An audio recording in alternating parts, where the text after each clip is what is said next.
Hello hi नमस्कार जय Jagannath Sagar welcome to my YouTube channel. आज शुक्रवार गुरुवार तो सब कम सरला शुक्रवार मु किसी रोषे करनी। शुक्रवार एक्चुअली मुझे किसी रोषे करनी मु बाहर भोजी को एक्चुअली आम हाउस हेल्पर जो अच्छा आज भोजी तो से मुझे भोजी करनी रिशु अलरेडी रखीदे। गुरुवार मुझे ब्लॉग कर खाली बहुत व्यस्त थे से गुरुवार ब्लॉग करनी। आज सका ब्रेकफास्ट कर चकुली पिठा आ रिशु भी चकुली क्षीर सब खाई मुझे ब्रेकफास्ट सरी गोटे 1:30 है तो आम बाहर भोजी खाइबा पांडारा जगन्नाथ मंदिर मुझे तो देखनी पांडा जगन्नाथ मंदिर तो चलते देखा मो सहित पांडा जगन्नाथ मंदिर मुझे कौन कौन खाइले भोजी केमती एंजॉय कलु जगह केमती लगला चलते देखा।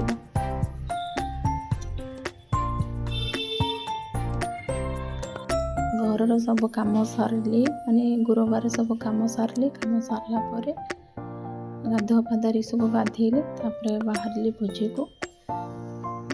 ये देखो मो पांडारा जगन्नाथ मंदिर आसिक पहुँची गली एंट्री करची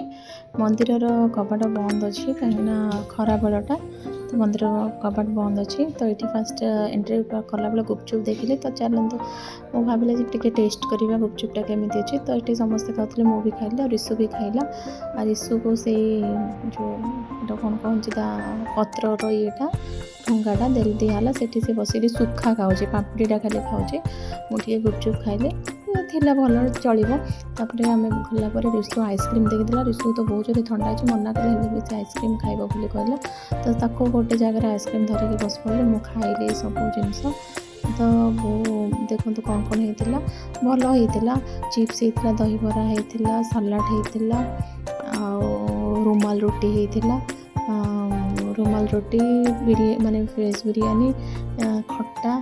देखो बहुत जिनस होता माने प्लेट भी जगह नहीं जितक जिनस होता छतु होता मशरूम होता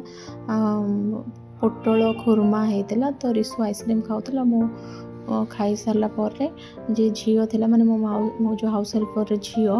ताको तो ऑलरेडी सब देख पलि आसती बुधवार दिन तो गुरुवार छाड़ी शुक्रवार आज भोजी थी तो शुक्रवार दिन भोजीटा हो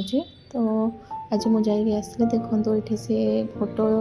शूट करुँच मुझे फोटो शूट कर फोटो टे उठे 2-3टा तो देखो कमती स्टेज सजाई कमती फोटो काटी सी मौसी भी सेठी थे ये मौसी भी ठिया होती मौसी एक्चुअली होती 2टा झील 2टा पुआ तो यहाँ हूँ सान झील बड़ झील बाई बड़ पुओ बाई ये सान झील और सान पुओ भी अच्छी मैरेज करने तो देखो ये मौसी माने मोर जो हाउस हेल्पर कथा मुझे सी मुझे मौसी बोली डाके तो भोजी होता झील बाहूला सान झील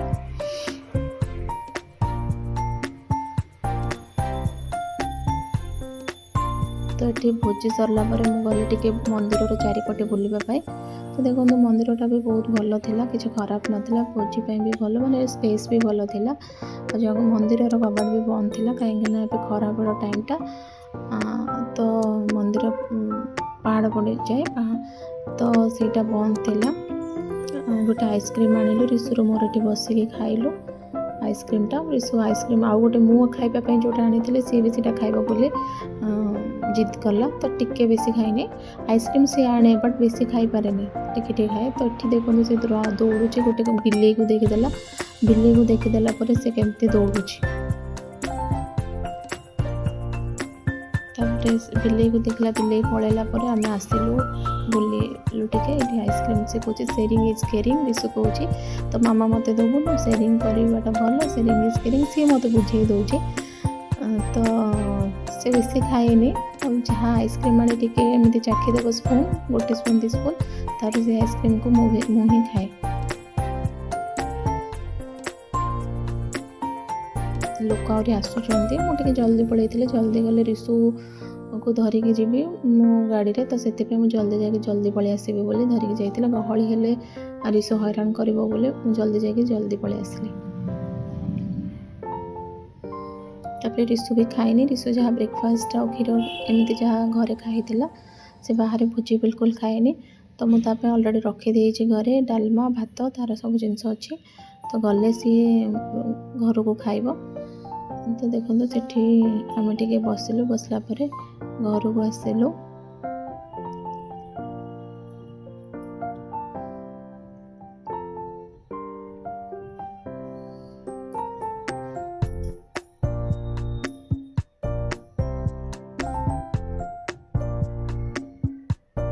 ଆମେ ବାହାରି ପଡ଼ିଲୁ। ଏଇଟା ଏଣ୍ଟ୍ରିଟା ଦେଖନ୍ତୁ, ଏଣ୍ଟ୍ରିର ମାନେ ମନ୍ଦିରର ଏଣ୍ଟ୍ରିଟା କେମିତି ତିଆରି ଚାଲିଛି। ଏବେ ବୋଧେ ତିଆରି ଚାଲୁଛି, ସେଥିପାଇଁ ପଡ଼ିଛି ବାଲି ସବୁ ଇଟା ସବୁ ପଡ଼ିଛି, ତିଆରି ଚାଲୁଛି। ଭଲ ହେଇଛି ମନ୍ଦିରଟା, ମୁଁ କେବେ ତ ଦେଖିନଥିଲି, ଆଜି ଦେଖିଲି ଭଲ ଅଛି। ଭିତରକୁ ମନ୍ଦିରକୁ ତ ଦେଖିପାରିଲିନି, ମୁଁ ଆସୁ ଆସୁ ଘରକୁ ରିସୁ ପଳେଇଲା ଆମର ଫ୍ରଣ୍ଟ ଘରକୁ, ମାନେ କବାଟ ବାଡ଼ିକି ରିସୁ ପଳେଇଲା। ଭାଇ କହିକିରି ମୁଁ ଆସିଲା ବେଳକୁ 3ଟା ବାଜିଗଲାଣି। ତ ସାଙ୍ଗେ ସାଙ୍ଗେ ଗଲି, ରିସୁର ଭାତ ଡାଲମା ଗରମ କଲି, ରିସୁକୁ ଖୁଆଇଲି। ତାପରେ ରିସୁ ଶୋଇପଡ଼ିଲା। ଏମିତି ଥିଲା ମୋର ଖରାବେଳଟା ଆଜି।